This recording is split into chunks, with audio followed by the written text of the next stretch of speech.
বিসমিল্লাহির রহমানুর রহিম।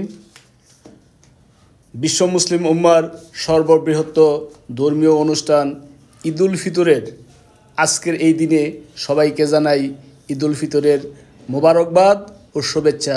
সালাম, আসসালামু আলাইকুম ওয়া রাহমাতুল্লাহ। দর্শক, রমজান মাসের এক মাসে সিয়াম সাধনার মাধ্যমে আমরা আল্লাহর কাছে কয়েকটি পরীক্ষার সম্মুখীন হয়েছি।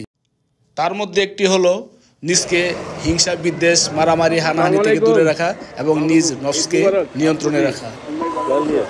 বাংলাদেশে? আচ্ছা, জি, নাম কি আপনার? মোহাম্মদ তাজুল ইসলাম। আচ্ছা। সকল ধরনের পানাহার বর্জন করে এবং নিশ্চুপ থেকে কথা কম বলে নিজকে মজবুত ইমানদারের পরিচয় দেওয়া এবং সঠিক নিয়মে ইবাদত বন্দিগি করা।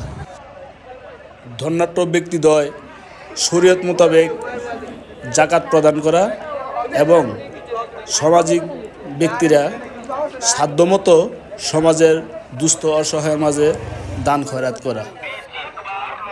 আসসালামু আলাইকুম। ওয়া আলাইকুম আসসালাম। ঈদ মুবারক। ঈদ মুবারক।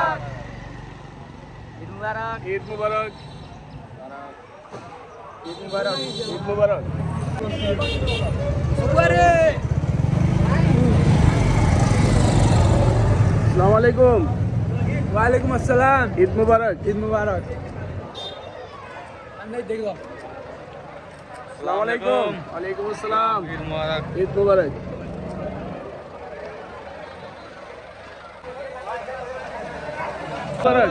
ये तो जाके फेल हो गया। ईद मुबारक। He's from Bangladesh। ईद मुबारक। और नाम बताइए? मोहम्मद ताजुल इस्लाम। কোথায় থেকে আছেন আপনি? ব্রাহ্মণবাড়িয়া, বাংলাদেশ, ব্রাহ্মণবাড়িয়া। আমিও ছিলাম ঢাকাতে গণস্বাস্থ্য কেন্দ্র থেকে এমবিবিএস করে। কুমিল্লা, ব্রাহ্মণবাড়িয়া। কুমিল্লা আমি গিয়েছিলাম, কুমিল্লা, কক্সবাজার। ভালো আছেন? হ্যাঁ, ভালো আছি আলহামদুলিল্লাহ। ঈদ মুবারক। বাংলাদেশে সবাইকে ঈদ মুবারক। আমার অনেক বন্ধু আছে, আমি ওখান থেকে পড়াশোনা করছি এমবিবিএস। হ্যাপি ঈদ, ঈদ মুবারক সবাইকে। কত বছর আগে গিয়েছিলেন? আমি ছিলাম 2006 থেকে 2006 থেকে 2013 পর্যন্ত, মানে 12 বছর আগে আসছি আমি বাংলাদেশ থেকে। ধন্যবাদ।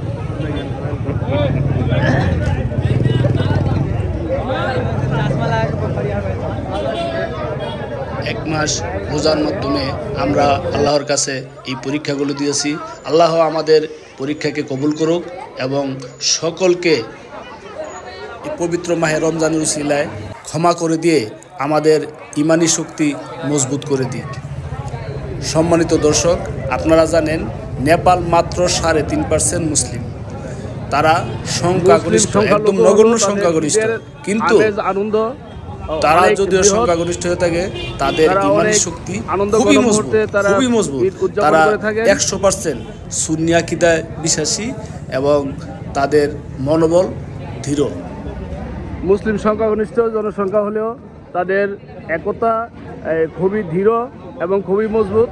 তারা এই গরিব দুঃখী ধনী গরিব সবাই একসাথে ঈদ আনন্দ উদযাপন করে থাকেন।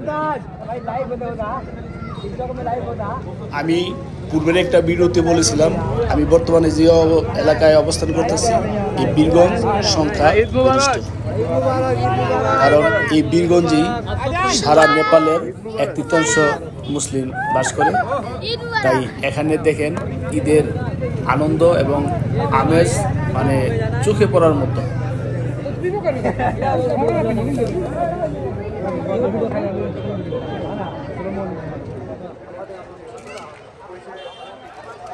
আপনি আজকে ঈদের দিনে এই আনন্দ পরিবেশ দেখে আপনি ভাবতেই পারবেন না যে নেপালের সংখ্যাগরিষ্ঠ মুসলিম মাত্র 3.5% মুসলমানের দেশে আজকে এত সুন্দর আনন্দঘন মুহূর্ত তারা ঈদ উদযাপন করতেছে।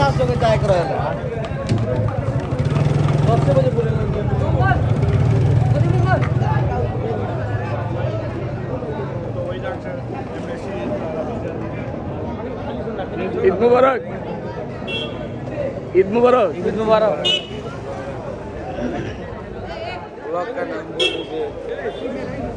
ঈদ মুবারক ভাই। ঈদ মুবারক। ঈদ মুবারক। नहीं चैनल नहीं लोकल।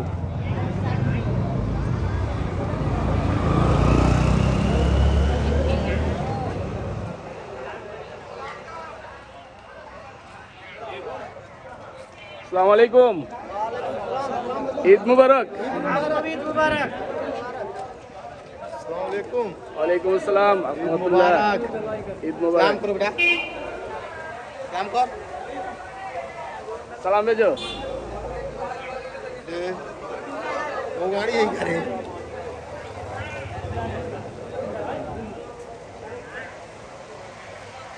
আমাদের বাংলাদেশে মুসলিম দেশ হয়ে এমনভাবে সারা রাস্তাঘাট কিন্তু তারা সুসজ্জিত করে না।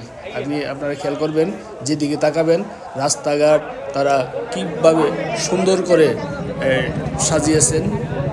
মানে তারা ঈদের যে আনন্দ পুরোপুরিভাবে মানে উপভোগ করে থাকেন এবং পালন করে থাকেন।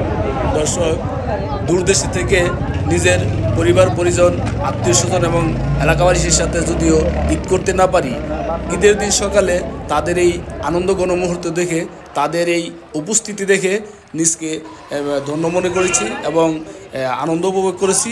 আমি ভালো আছি, আপনারা ভালো থাকেন। আল্লাহ হাফেজ।